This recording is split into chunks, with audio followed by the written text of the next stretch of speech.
Sir ಇವತ್ತು SIT ಕಚೇರಿ ಬರಲಿಕ್ಕೆ ಶನಿವಾರ ನನಗೆ ಹೇಳಿ ಕಳಿಸಿದ್ರು. ಅದರಂತೆ ನಾನು ಇವತ್ತು ಬಂದೆ.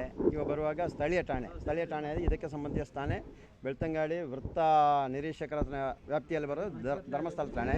ಅದಕ್ಕೆ ದೂರು ಕೊಡಲಿಕ್ಕೆ ಹೇಳಿದ್ರು. ನಾನು ಅಲ್ಲಿಗೆ ಹೋಗ್ತಾ ಇದ್ದೀನಿ ಸರ್. ಅಲ್ಲಿ FIR ಆದ ನಂತರ ಅವರು ಇದಕ್ಕೆ ಮೇಲಾಧಿಕಾರಿಗೆ ಕಳಿಸಿ ಅಲ್ಲಿಂದ ತಗೊಳ್ಳಲ್ಲ ಅಂತಲ್ಲ, ಕಾನೂನು ಪ್ರಕಾರವಾಗಿ ಇಲ್ಲಿ ಸ್ಥಳೀಯ ಠಾಣೆಯಲ್ಲಿ ದೂರು ದಾಖಲಾದ ನಂತರ ಇಲ್ಲಿಗೆ ಅದನ್ನು ನಾನು ಏನು ನಿಯಮ ಇದೆ ಅದರ ಪ್ರಕಾರ ನಾನು ಹೋಗ್ತಾ ಇದ್ದೀನಿ ಸರ್. ಏನಂದ್ರೆ ಸರ್, ಈಗ ಈ ಪ್ರಕರಣಕ್ಕೆ ಸಂಬಂಧಿಸಿದಂತೆ ಈಗಾಗಲೇ ನಡೀತಾ ಇರುವಂತ ತನಿಖೆಗೆ ಸಂಬಂಧಿಸಿದಂತೆಯೇ ವಿಚಾರ ಇರೋದ್ರಿಂದ ಇವ್ರು ತಗೊಳ್ಬೇಕು ಅಥವಾ ಏನು ಕಾರಣ ಇಲ್ಲ, ಅದು ಕಾನೂನು ಪ್ರಕಾರವಾಗಿ ನಾನು ತೋರಿಸಿದ ಪ್ರಕಾರವಾಗಿ ಕಾನೂನು ಪ್ರಕಾರವಾಗಿ ಕರ್ನಾಟಕ ರಾಜ್ಯದಲ್ಲಿ ಎಲ್ಲೇ ಈ ಒಂದು ಏನೋ ಅಸಹಜ ಸಾವು ಇಲ್ಲ ಮಣ್ಣು ಮಾಡಿರೋ ಈ ವಿಷಯ ಏನಾದ್ರು ಗೊತ್ತಿದ್ದು ತನಿಖೆ ಆಗದೇ ಇದ್ದರೆ ನೇರವಾಗಿ ಅದನ್ನು ಮಾಹಿತಿ ಕೊಟ್ಟರೆ ಇಲ್ಲಿಯೇ ಕಳಿಸ್ತಾರೆ.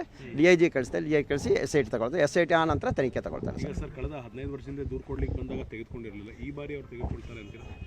ಹೇಳಿದ್ದೀನಿ ನಾನು ಫಸ್ಟಿಗೆ ಕೇಳಿದ್ರು, ಅಲ್ಲ ಸ್ಥಳೀಯ ಠಾಣೆ ಕೊಡಿ ಅಂತೇಳಿ. ನಾನು ನಂಬಿಕೆ ಇಲ್ಲ ಅಂತಲೇ ಹೇಳ್ಬಿಟ್ಟಿದ್ದೀನಿ. ಅವ್ರ ಮೇಲೆ ನಂಬಿಕೆ ಇಲ್ಲ. ಅದಕ್ಕೆ SP ಅವರು ಬಂದರು. SP ಅವರು ಇಲ್ಲ ನಾವಿದ್ದೀವಲ್ಲ ನೀವು ಕೊಡಿ ಅಂತ ಹೇಳಿದ್ರು. ಅದರ ಪ್ರಕಾರ ನಾವು ಹೋಗ್ತಾ ಇದ್ದೀವಿ ಸರ್. ಈ ಕಾನೂನಿಗೂ ಅಧಿಕಾರಿಯವರಿಗೂ ಗೌರವ ಕೊಟ್ಟು ನನ್ನ ಮುಂದಿನ ಹೆಜ್ಜೆ ಹೋಗ್ತಾ ಇದ್ದೀನಿ ಸರ್. ಇವೆಲ್ಲ ಹೋಗ್ತಾ ಇದ್ದೀನಿ ಈಗಲೇ ನೇರವಾಗಿ ಅಲ್ಲಿ ಹೋಗ್ತಾ ಇರೋದು. ಬೆಳ್ತಂಗಡಿ ಅಲ್ಲ, ಧರ್ಮಸ್ಥಳ ಠಾಣೆ. ಹೌದು ಸರ್. ಅಲ್ಲ, ಅವರೇ ವರ್ಗಾವಣೆ ಮಾಡಿಸ್ತಾರೆ ಸರ್. ಹೌದು ಸರ್. ನಿಮ್ಮ ಜೊತೆಗೆ ಇನ್ನೊಂದಿಬ್ಬರು ಕೂಡ ಸಾಕ್ಷಿದಾರರಿದ್ದಾರೆ ಅಂತ ಇದ್ದಾರಲ್ಲ, 3 ಜನ ಇದ್ದಾರೆ, 4 ಜನ ಇದ್ದಾರೆ ಸರ್. ಅವರನ್ನು ತನಿಖೆ ಸಂದರ್ಭದಲ್ಲಿ ಕರ್ಕೊಂಡು ಬರ್ತೀವಿ. ಪ್ರತ್ಯೇಕ ದೂರುಗಳೇನಾದರೂ ಕೊಡ್ತಾರೆ? ಇಲ್ಲ, ಇದೇ ದೂರಲ್ಲಿ. ಇವಾಗ ನನ್ನೊಂದಿಗಿರೋರು ಬೇರೆ ಬೇರೆ ದೂರು ಕೊಡಲಿಕ್ಕೆ ಆಗಲ್ಲ, ಒಂದೇ ದೂರು ಸಾಕಲ್ಲ ಸರ್. ಅದರ ಪ್ರಕಾರ ಅವರು ಒಟ್ಟಿಗೆ ಇರ್ತಾರೆ ಸರ್. ನೀವು ದೂರುದಾರರಾಗ್ತೀರಾ, ಅವ್ರು ಸಾಕ್ಷಿ? ಎಸ್, ಹೌದು ಸರ್. ಅವರು ಸ್ಥಳೀಯರೇನಾ ಅಥವಾ ಬೇರೆ? ಸ್ಥಳೀಯವರೇ ಸರ್, ಬೇರೆಯವರಲ್ಲ, ಸ್ಥಳೀಯವರೇ. ಆ ಘಟನೆ ನಡೆದ ಜಾಗದಿಂದ 1 ಕಿಲೋಮೀಟರ್ ಇಲ್ಲ, ಒಂದು ಅರ್ಧ ಕಿಲೋಮೀಟರ್ ಹೆಚ್ಚು ಮೇಲೆ ಇರುವರೆ. ಹೌದು ಸರ್. ಮುನ್ನೆಂತ ಹೇಳ್ತಾ ಇದ್ದೀನಿ, ನೋಡಿದ್ರೆ ಹೌದು, ಜೀವಂತ ಸಾಕ್ಷಿ. ಹೌದು, ಪತ್ರ ಅಲ್ಲ, ಜೀವಂತ ಸಾಕ್ಷಿ ಅಂತ ಹೇಳ್ತಾ ಇದ್ದೀನಿ ಸರ್. ಅದನ್ನೇ ಹೇಳ್ತಾ ಇದ್ದೀನಿಲ್ಲ ಸರ್, ಜೀವಂತ ಸಾಕ್ಷಿಯವರು 4 ಜನ ಇದ್ದಾರೆ ಅಂತ ಹೇಳ್ತಾ ಇದ್ದೀನಿಲ್ಲ ಸರ್. ಹೌದು ಸರ್. ಊತಾಕಿರೋ ಮತ್ತೆ ಇನ್ನಿಬ್ಬರು ದೂರದಾರರು ಇನ್ನೂ ಅವತ್ತು ಕರೆ ಮಾಡಿ ಹೇಳುವರು, ಇನ್ನೂ ಬೇರೆಯವರಿದ್ದಾರೆ, ಎಲ್ಲವೂ ಇದ್ದಾರೆ ಸರ್.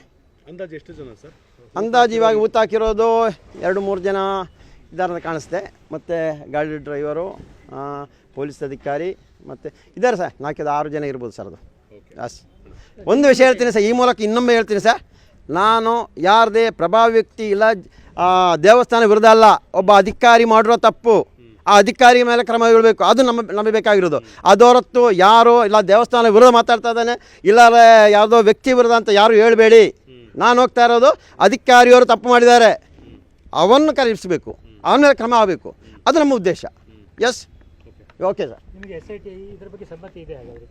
ಇವಾಗ ಸದ್ಯಕ್ಕೆ ನನಗೆ ತೊಂದರೆ ಇಲ್ಲ. ಹೇಳಿದೆ ಕಾನೂನು ಪ್ರಕಾರವಾಗಿ ಅವ್ರು ಹೇಳಿದ ರೀತಿಯಲ್ಲಿ ಏನು ಅವರಿಗೆ ಆದೇಶ ಇದೆ ಅದರ ಪ್ರಕಾರವಾಗಿ ನಾನು ಮುಂದುವರಿಸ್ತಾ ಇದ್ದೀನಿ ಸರ್. ಏನು HM ಇದೆ ನಾನು ಹೇಳ್ತೀನಿ ಸರ್. ನಾನು ಓಪನ್ ಆಗಿ ಹೇಳ್ತೀನಿ, ನಾನು ಕದ್ದು ಮುಚ್ಚಿ ಇಲ್ಲ, ನೇರವಾಗಿ ಹೇಳ್ತೀನಿ sir. Okay okay sir. Death ಆಗಿ ನಾನು ಹೇಳಿದ್ವಲ್ಲ, ನಾವು ನೋಡಿದ್ದೀವಿ ಆ ಮೃತದೇಹವನ್ನು, ಮಣ್ಣು ಮಾಡಿದು ನೋಡಿದ್ದೀವಿ, ಅದೇ ಇರೋದು, ಬೇರೆ ಯಾವ ಪರಿಚಯ ಇಲ್ಲ. ನಾನು ಅದರ ಪ್ರಕಾರವಾಗಿ ನಾನೊಂದು ಟೈಮ್, ಆ ಟೈಮ್ ನನಗೆ ಗೊತ್ತಾದ 2000ದಿಂದ RTIಯಲ್ಲಿ ತಗೊಂಡಿದ್ದೀನಿ. ಆ ಒಂದು ಠಾಣಾ ವ್ಯಾಪ್ತಿಯಲ್ಲಿ ಹೆಣ್ಣುಮಗಳು ಕಾಣೆಯಾಗಿರೋದಿದೆ, ಅದು ದಾಖಲೆ ಇದೆ ನನ್ನ ಹತ್ರ. ಅಲ್ಲ ಸರ್, ಈ ಹಿಂದೆ ಧರ್ಮಸ್ಥಳ ಪೊಲೀಸ್ ಠಾಣೆಯಲ್ಲಿ ಪ್ರಕರಣ ದಾಖಲಾಗಿತ್ತು ಇಲ್ವಾ? ಇಲ್ಲ, ದಾಖಲಾಗಿಲ್ಲ. ಮತ್ತೆ ಈಗ ಅಲ್ಲಿಗೆ ಕಳಿಸ್ತಾ ಇದ್ದಾರೆ? ಹೌದು ಸರ್, ಅಲ್ಲಿ ಹೋಗ್ತಾ ಇದ್ದೀನಿ ಸರ್. ಎಸ್, ಹೇಳ್ತಾ ಇದ್ರಿ ಸರ್, ಪೊಲೀಸ್ ಅವರು ಇದ್ರು, ಮತ್ತೆ ಇನ್ನೂ 2 ಜನ 3-4 ಜನ ಸಾಕ್ಷಿಗಳಿದ್ರು ಅಂತ. ಹೌದು. ಅದು ಹೆಂಗೆ ಸರ್ ದಾಖಲಾಗಿಲ್ಲ ಅಂತ ಹೇಳ್ತಾರೆ? ಯಾವುದು? ಅಲ್ಲ, ಪ್ರಕರಣಕ್ಕೆ ಸಂಬಂಧಪಟ್ಟಾಗಿ ಅವತ್ತು ದಾಖಲೆ ಮಾಡೋ ಪರಿಸ್ಥಿತಿಯಲ್ಲಿ ಇಲ್ಲ ಅವತ್ತು ಎಲ್ಲರೂ. ಅದಕ್ಕೆ ಹಿಂದೇಟು ಹಾಕಿದರು. ನಾನು ಈ ಹಿಂದೆ ಒಂದು ವಿಡಿಯೋನು ಮಾಡಿದೆ. ಅಲ್ಲಿ ಯಾವತ್ತಾದರೂ ಒಳ್ಳೆ ಅಧಿಕಾರಿ ಬಂದರೆ ನಾನು ಈ ವಿಷಯವನ್ನು ಪ್ರಸ್ತಾಪನೆ ಮಾಡ್ತೀನಿ ಅಂತ ಹೇಳಿದ್ದೀನಿ. ಅದು ಇವತ್ತು ಇದೆ, ಆ ದಾಖಲೆ ನನ್ನ ಹತ್ರ ಇದೆ. ನಾನು ಇವತ್ತು ಅಲ್ಲ, ನಿನ್ನೆ ಮೊನ್ನೆ ಅವರು ಅಗಿತಾ ಇದ್ದಾರೆ, ಬಂದಿಲ್ಲ, ಇನ್ನಿಲ್ಲ, ಬಂದವನಲ್ಲ, ಅದು ಮತ್ತೊಮ್ಮೆ ನಿಮಗೆ ಪ್ರಸ್ತಾಪನೆ ಮಾಡ್ತೀನಿ. ಯಾವ ಸರ್? ಸರ್, ಪರಿಸ್ಥಿತಿ ಇಲ್ಲ ಅಂತ ದೂರು ಕೊಟ್ಟರೆ ದೂರು ತಗೊಳ್ಳೋರು ಇರಲಿಲ್ಲ. ಅಲ್ಲೇ ಮಣ್ಣು ಮಾಡಿರೋದೇ ಅಧಿಕಾರಿಯವರು. ಯಾರಿಗೂ ದೂರು ಕೊಡಬೇಕಿತ್ತು ಅದೇ ಅಧಿಕಾರಿಯವರು ಮಣ್ಣು ಮಾಡಿರೋದು, ಮತ್ತು ಅವರಿಗೆ ದೂರು ಕೊಟ್ಟರೆ ಆತ ಸರ್. ಅದನ್ನೇ ಹೇಳಿರೋದು ನಾನು. Yes, okay.